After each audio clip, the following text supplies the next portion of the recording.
go for our second and final panel, focusing on the subject of collaboration. As I said just at the end of the last panel, which was more focused on Web3 gaming success, if we can define that, based on acquisition and retention. But right now, it's really to capitalize on those guys, those speakers, to actually understand how blockchain is actually giving new, innovative ways to collaborate with each other.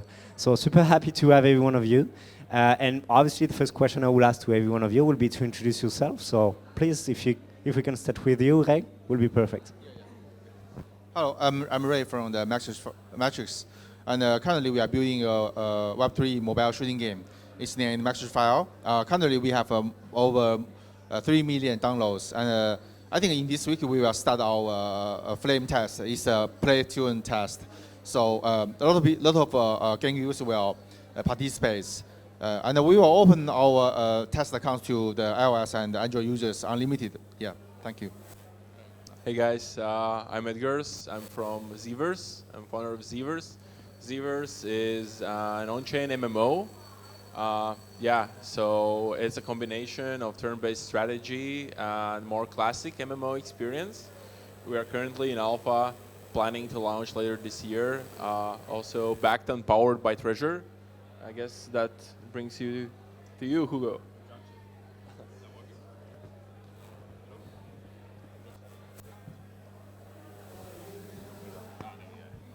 Sorry about that.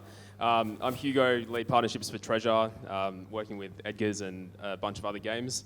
We're building a sort of decentralized game publisher, working towards launching our L2 later next month, which some of you may have seen some stuff on Twitter, but yeah, that's kind of us in a nutshell. Hello, Rumi from DMM Crypto by DMM.com. So our company, DMM.com, is as Web2 enterprise. We have 41 million members, and right now we are creating gaming platform with in-house gaming or gaming from other companies, and we also have an entertainment platform later too. And right now we are looking for gaming to have a partnership here. Thank you. Awesome, thank you very much.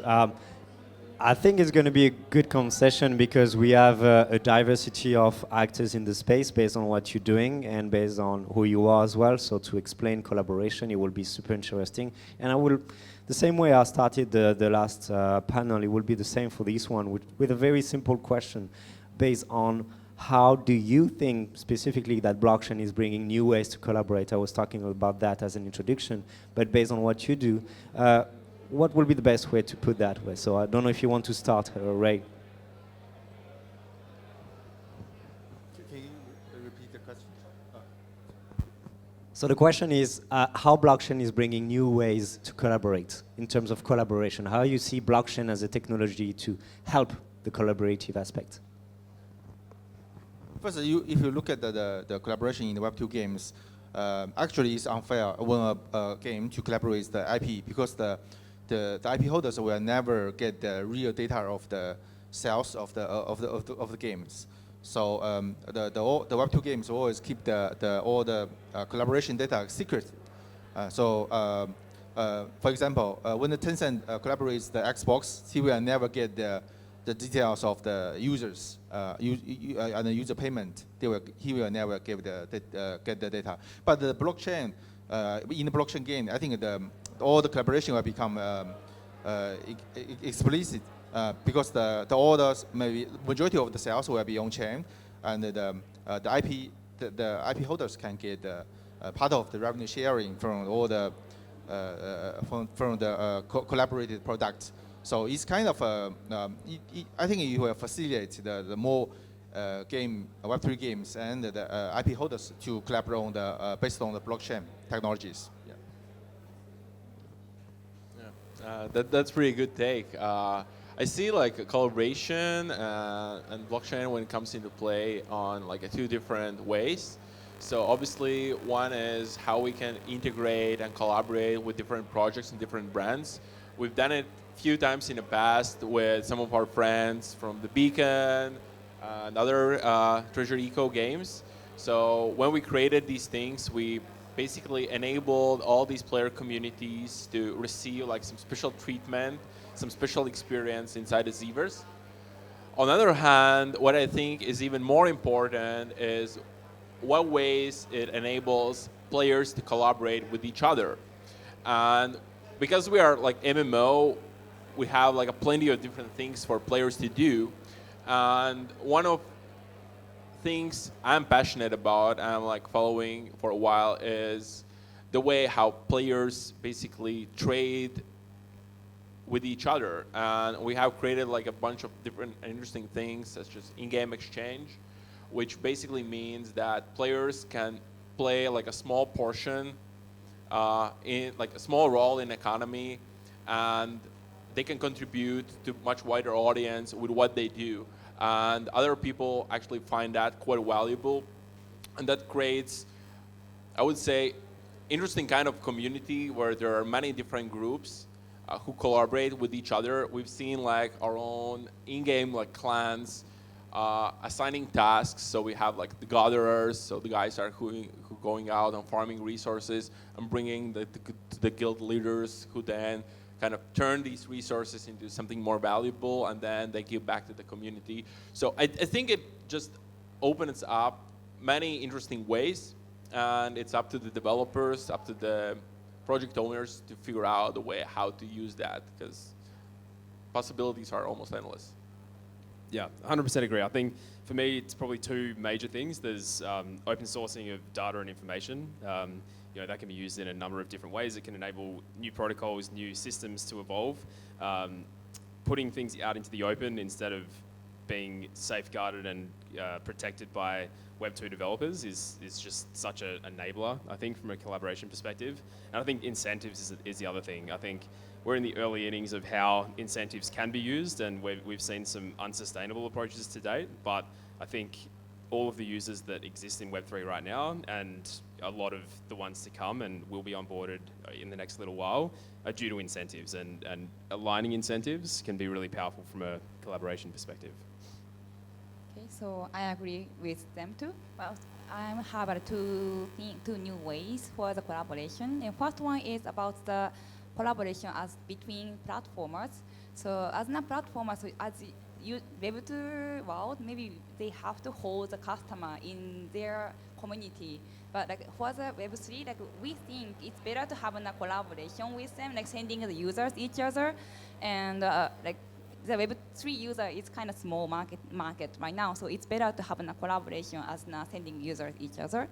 And also the second thing is about NFT. So it's kind of like everybody knows, but because of NFT, we can sending the in-game assets to another gaming tool. So usually you can use your IP or your gaming skill only one game, but the users can use the assets to another gaming tool. So it's also one of the new way of collaboration as Web3.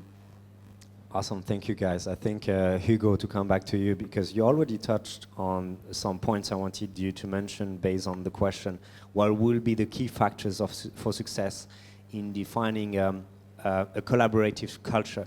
Because I'm following you guys since quite a bit, and the vision is always about how we make game developers involved in the same ecosystem, and how they could rely on each other based on the game they are building. So I wonder if they come to you because they know that, or they come to you because obviously you're providing the infrastructure and you're building a culture within Treasure, which makes it very easy for every one of them to see what they could do with each other. Yeah, so for us, I think it starts, a lot of the onus is on us as the publisher, the ecosystem, the custodian of the Treasure ecosystem. It really starts with being very curated and deliberate about who we choose to work with. So Edgars is one of our teams. We've got 10 odd others, and I think a big part of our due diligence process is assessing founders and their ambitions for working in the space. Do they share values with us? Can we see them being successful within the Treasure ecosystem? We're not some open, permissionless environment right now. We will get to that point over time, but at the moment, we have a deliberately curated ecosystem. So that's probably step one, just making sure that we're choosing the right teams that want to build with others, want to open up network effects with other games, and don't want to just build in a silo. from there, I think it comes down to providing really good tooling and infrastructure that enables collaboration and enables cross game player loops to actually take place and evolve. So for us, account abstraction, a shared identity system that traverses the entire ecosystem and doesn't just live in one game and one database is really important. And we've seen some of the organic network effects that have been created on the back of that, where players actually go and experience other games. We've got a lot of players in Zeeverse from the Beacon, for example, because they've done some interop stuff. And I think you start to see those effects take hold. I think looking into the future, the challenge for us is going to be how do we not lose that culture as we go permissionless and open up the ecosystem.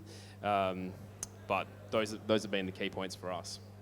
Though without, you talk about that a little bit, but without mentioning Zeeverse, because we have Edgars with us, but if you could mention a specific collaboration you were really excited about between the different games you have, what will be your example? Yeah, I think the Beacon is a really exciting one. We saw some other IPs take character, I guess, as bosses at the end of dungeons. So that's been really cool.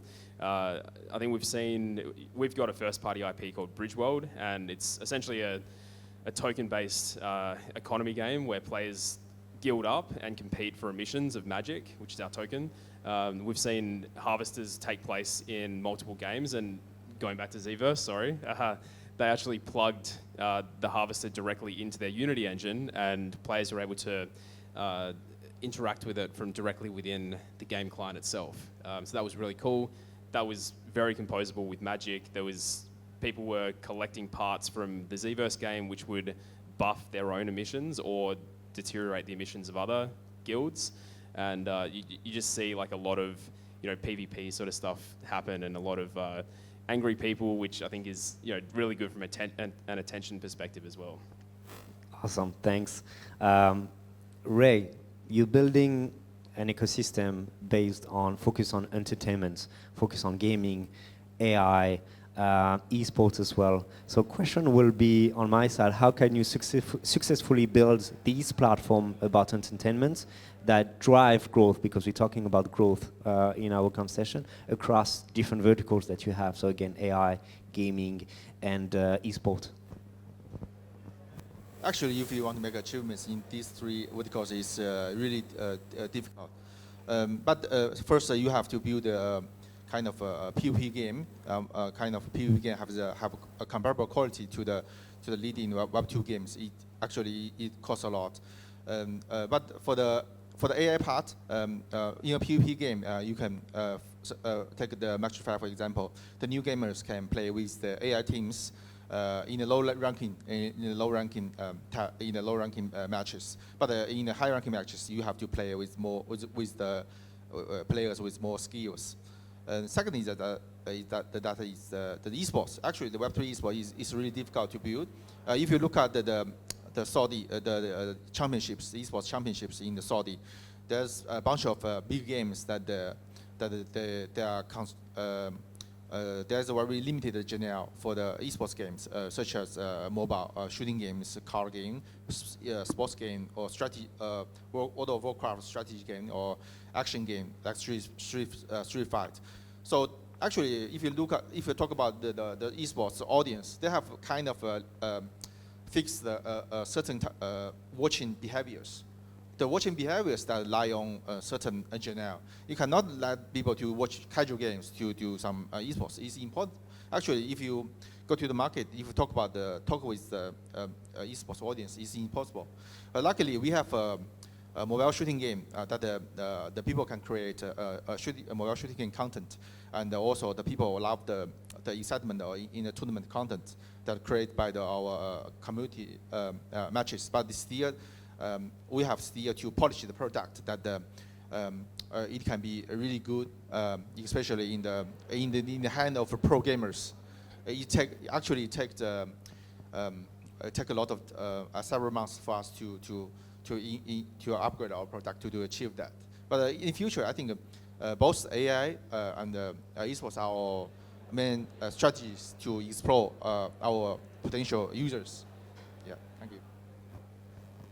Yeah, it all comes to the competitive aspect of what you're doing. So to tie everything and everything you're doing in terms of AI, gaming, and esports. So I get it. Thanks. Coming back to Zeeverse, how do you envision the collaboration between your players? How do you make it make things exciting for them to actually collaborate with each other? So I think I kind of already touched that on the first question, but what guides us is pretty old game theory. It's called the Bartle taxidermy. It basically states that all the players in MMOs can be split into 4 quadrants. Basically, those quadrants are killers, competitors, explorers, and socializers. It doesn't necessarily mean that each player can be put only in one of these quadrants, but it kind of gives the idea of what the player will be focused on. And if we think about this, it's kind of like how our societies are working. Because when we're looking on the blockchain games, where we have real economies, liquid economies, where we have a social groups, it doesn't necessarily differentiate that much from what we have in the real world. So obviously we'll have players who will specialize in certain things. For us as developers, it's important to understand these things and empower them.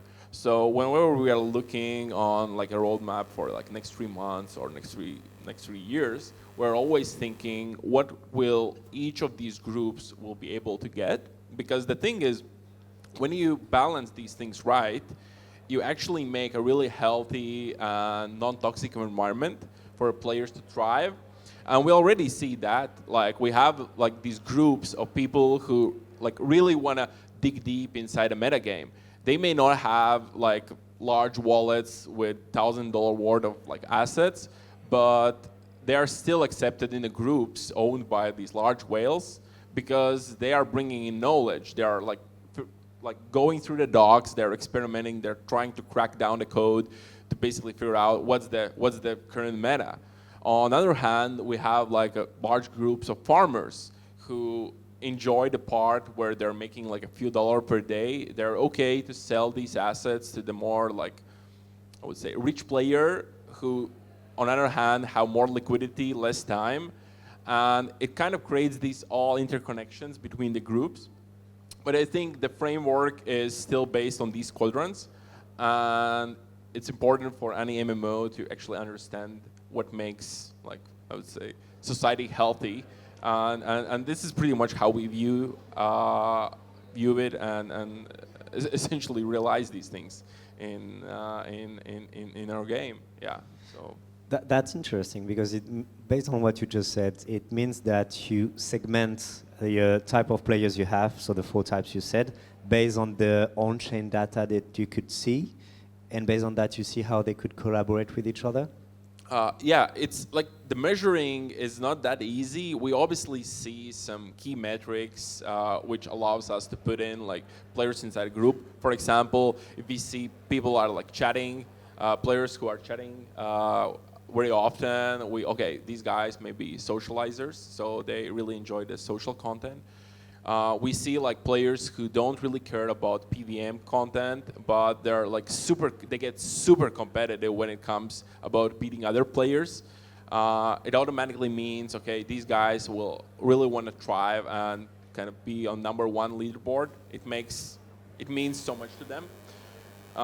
Then we see players who actually don't care about who they win, who they kill. They just care about winning. So we can get these small data points. The more users we have, the more precise we get.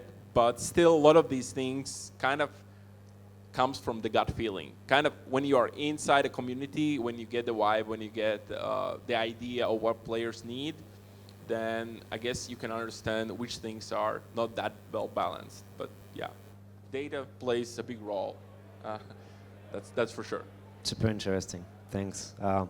Rami, so talking about DMM, because DMM is actually the DM2verse, but also the Seamoon protocol, so SMP.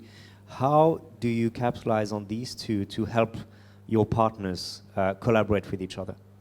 So as a collaboration with gaming studio, we just allow them to be on their chain, and we have the chain, but we just let them be there and having a collaboration by sending the users each other. This is a strategy. And let me clarify about the SMP is our token, and DM2Verse is L2 on OSS. And also we will have the tokens SMP will be on Ethereum, and we will have DeFi system soon, and it's gonna be on Optimism. And we connect all three chains with target of layer 0. And if the gaming from other companies is having a collaboration with us, so we connect them with layer 0 and have connection with us. Yes. So like there are like many gaming studio which also have a platform too. So there's no way to like be competitive with each other, like to have the gaming there. So we want to be more open and make the ecosystem more bigger. Nice, thank you. Coming back to you, Ray, because I want to quote you. Everyone will be proud to claim we co-create, we own. That's what you say in your website. So can you explain a little bit, how do you build an ecosystem using Web3 so users can actually value co-creation above everything else? Okay. Just one point I want to mention that actually I'm a big fan of World of Warcraft. And there's only 1 month for the 20 years anniversary of the World of Warcraft. I really like it. Actually, I think maybe the MMORPG really creating a digital society. Yeah, I really want there's any company can achieve that kind of great things. For us, actually, but the metric for metric file is kind of based on another thing. Is that it's kind of weapon skin trading. For the CS:GO, you can see that it has been around for also 20 years, around 20 years. So a lot of people that they love the trading the weapon skins, and there are a lot of cultures, a lot of different cultures that build on the weapon skins. Some people they just not trade it for money, but they just love it. They love the weapon skins. They want to collect it. Yeah. This is important. Before that, you have to build a good game that you can really let more people to play it. You should have a bigger user basis, and you should let the community trust that you can run the platform or run the product for a very long time. So this is a value you are creating when you are building the platform. So we are kind of we want to build a kind of mobile shooting game product. The first is the Metro File. The second is Metro Battle. Metro Battle is kind of a battle royale. So we want to build we want to maybe learn from the CS:GO. So the people, but the core is different. That we can build more the weapon trading markets with our third-party partners based on the blockchain technologies. So they can trade the weapon skins very freely, and they also for second phrase that we can open our weapon editors to all the communities that they can design their own weapon skins based on a kind of a picture that can generate it from the AIGC. So they can to all the creators or communities, they can come and to create their own weapon skins. So we can vote in the communities that they can share the revenues. We can be monetized. For example, the first the 100 weapon skin winners can be put into monetization of next seasons. So we want to empower the creators and the communities to participate in the whole process of the creation of the individualized the weapon skins. So this is what we want to do. That we really want the players, Masters 5 players or Masters Battle players to not just trading the weapon skins, but to own it, to like it. Yeah.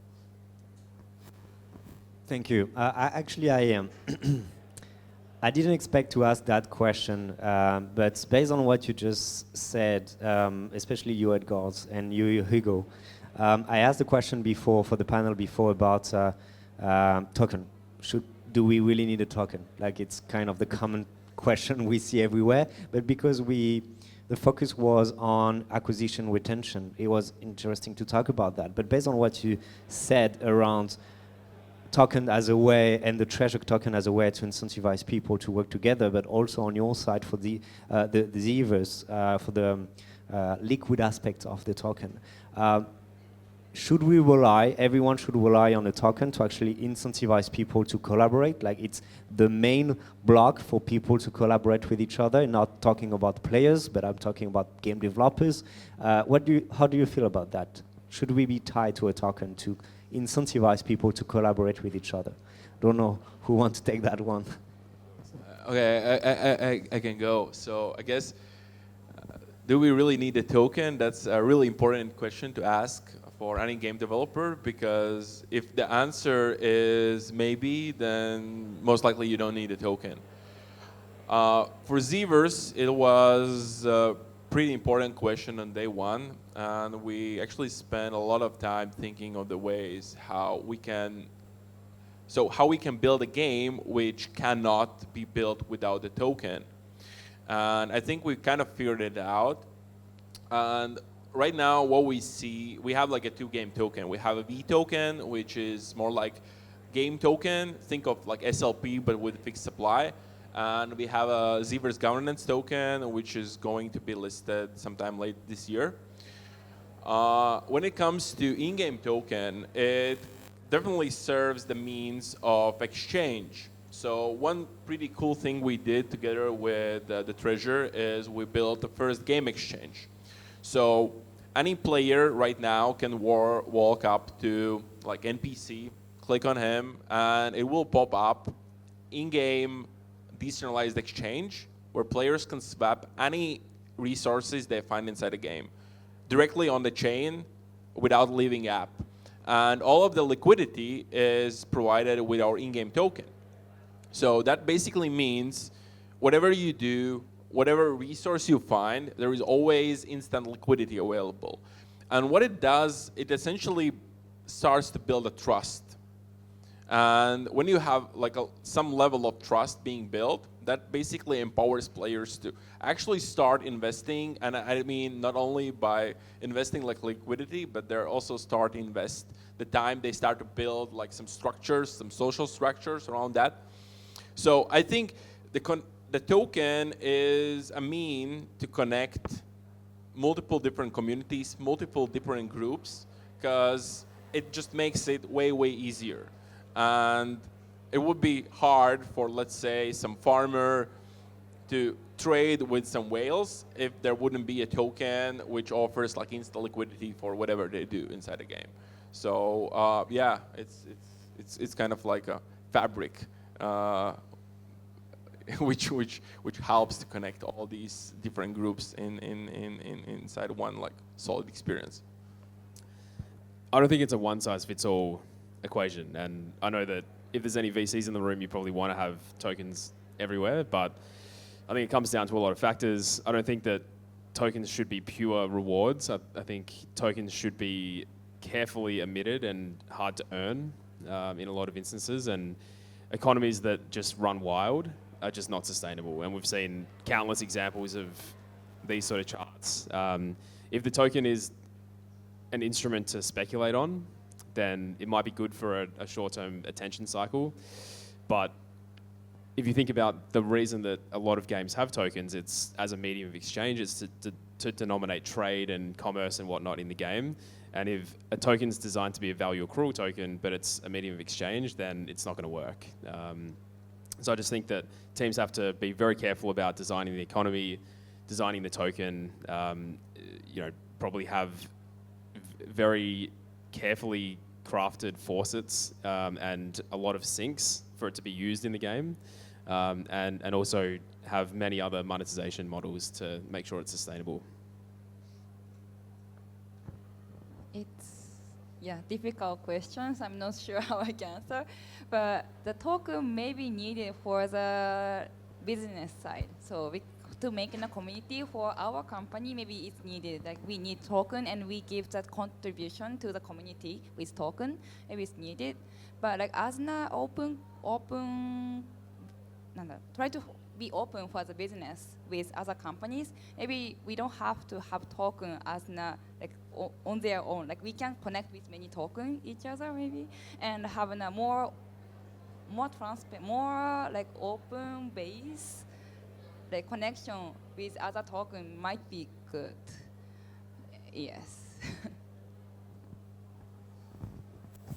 I think, from my view, that if the Web3 game should be built on the NFT, because if you look at the total sales of the Web2 game every year, it's about for the game items, it's about $150 for annually.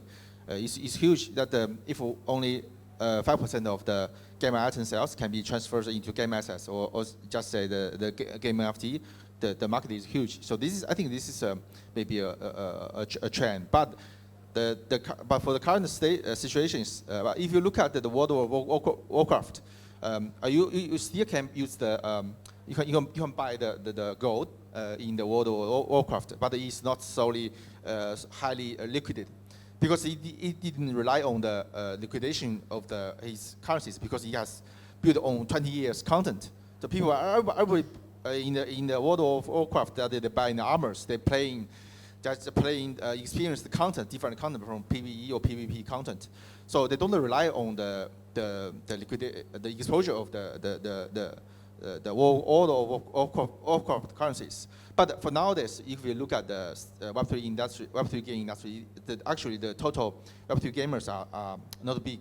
The total numbers are not big, maybe several millions. Actually, it's not enough for the Web3 game industries to go up. So so when we design the Web3 game, you have to build the kind of tokens inside. As for us, we have fire tokens and max tokens. Max tokens is kind of representing the platform value, but the fire tokens is crucial. Is the core of our max-verified PlayToEarn. When the people they can use our avatar to PlayToEarn, they can generate the fire tokens. So it's obviously when the fire tokens prices increases, so their yields will be increased. So this kind of advertising or more exposures from the exchange or the token trading. So this is a kind of new exposures that you can bring the users not into your ecosystems. So so it should be carefully crafted. It should be in a balance. But I think the basic logic about why we use the fire tokens, not just the NFT, is we have to maintain its liquidation, and also we can get the extra exposures from the traders. Yeah. Thank you. So actually, my biggest fear of today actually happened, which is because I see some of the mics actually run out of battery. So we're going to try to make it into the end, but just maybe we will need to switch our mic at the end. But going on with the other question we have. Here you go. No, I'm here. SocialFi. Obviously, we're talking about ways to collaborate with each other. And SocialFi is not going to the moon as we all expected, but gaining a lot of traction. So I don't know if, for a lot of different reasons, and not so much tied, in my opinion, into gaming specifically, but I would love to have your opinion on that. If you see SocialFi to be something we should, as an industry, so blockchain gaming, rely on.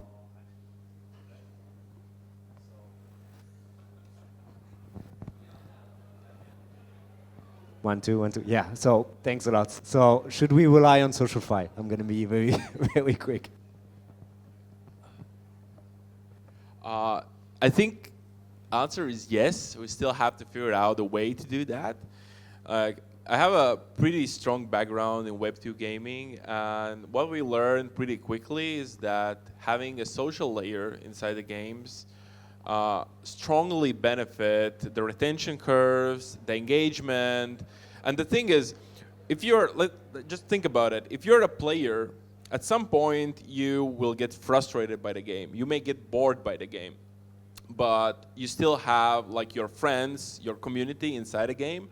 And these will be the guys who will be calling like, yo, where are you? We need to go and do this thing XYZ. And you will be loyal to your friends, you will be loyal to your social circle inside that game. So like a lot of games, it's kind of like a norm right now. We don't even think about this as something like unusual. Like in any like a mobile game, in any like game at all, you can like add your friends, you can play together. That's like a norm. And I think what we have to still figure out is how to add like social factor inside the games. There are a few things which we are working on right now. That kind of is tied more to our release like next year, which will enable like landowners to create their own like social hubs where players can then contribute by like deploying liquidity, having some like mechanics inspired from Friendtech. So I think we're gonna definitely try to build like a strong social file layer inside the Zeeverse.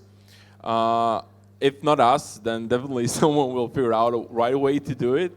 But yeah, I think it will play a big role, because when the game won't be able to attract and hold like that TVL, that liquidity, your social circle will be. And the faster we understand that, like the TVL is kind of like retention in a protocol. So SocialFi has all the means and all the chances to basically improve that and kind of turn the whole experience into, yeah, basically bring it to the next level. So yeah, that's my take. I don't really have a strong opinion either way on this. I think it's obvious that SocialFi is going to be a fast-growing consumer vertical within crypto. I don't think we've seen any protocols or apps that are interesting yet. I didn't use Friendtech. I haven't used Top Fantasy or Fantasy Top. There was nothing that was compelling to me, but I do think that the social layer in gaming and extensively SocialFi on its own has a ton of legs.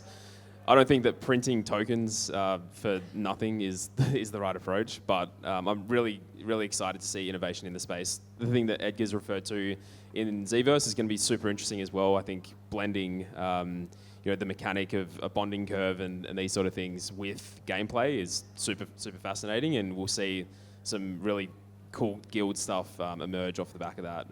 I think like the other thing is that region-specific sort of GTM for games can be heavily tied into the SocialFi. So I think like what we've seen from the Ronin ecosystem, they've done a lot in that space, more so in the gaming, not necessarily branded as SocialFi, but we've seen a lot of SocialFi experiments within those games, and I think the two can kind of coexist pretty well together.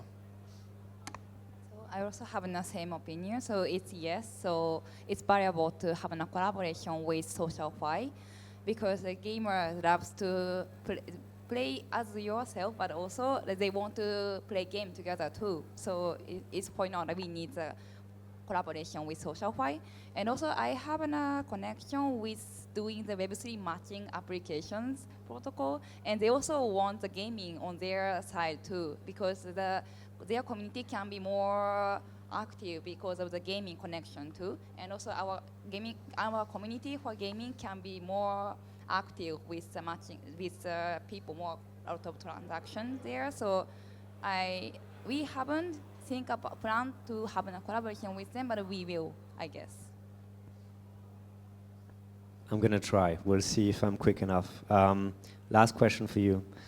I feel like that's my feeling. Maybe I'm the only one, but looking at I like to go after the different topics we're gonna have at the main conference and see what kind of trends we should expect and what kind of takeaways. And I feel like a lot of topics will be about onboarding players, game developers, but onboarding. I feel like it's so much like a 2023 topic, but I would like to have your opinion on that. Should we actually care about that topic again? Or it's still a hustle to actually onboard people from the gaming ecosystem, whether it's gamers, players, game developers. So we'd love to have your take on that. Yeah, I can kick off. I mean, distribution is all that matters at the end of the day. I think the tech is going to catch up over time, and it's rapidly progressing. We're seeing a lot of account abstraction, and the user experience is going to get a lot better quickly. Distribution matters a lot.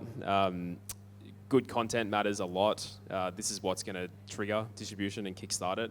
So onboarding, I think, in a silo by itself is probably not enough. It's really a broader distribution topic that I think should be the key focus. Sorry, can you say the question again? I didn't get it well. Onboarding game developers, onboarding players. It has been a massive conversation at the beginning of this year, last year, because it's difficult to onboard players and game developers as well. And we're still talking about that, although I have the feeling that we did improve a lot of things in terms of infrastructure and games. So what do you think about that? You mean like Web2 gaming to Web3 users? I'm sorry. What the- Onboarding players and game developers. Oh. How do you do?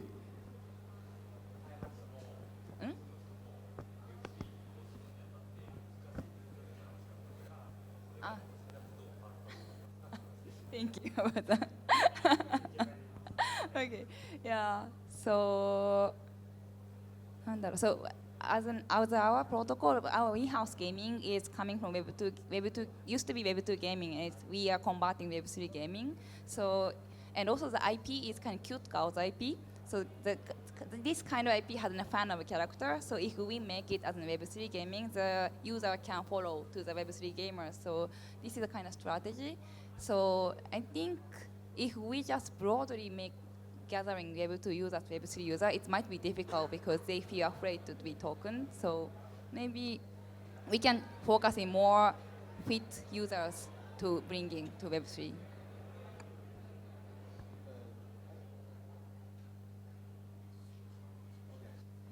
I think if it's you are building a casual game or kind of a mini game, I think a Tom and or Telegram system will be good because Tom, I think he has kind of 100 million users, and I think I have seen the advertising data, and I think maybe 20% of the audience are crypto.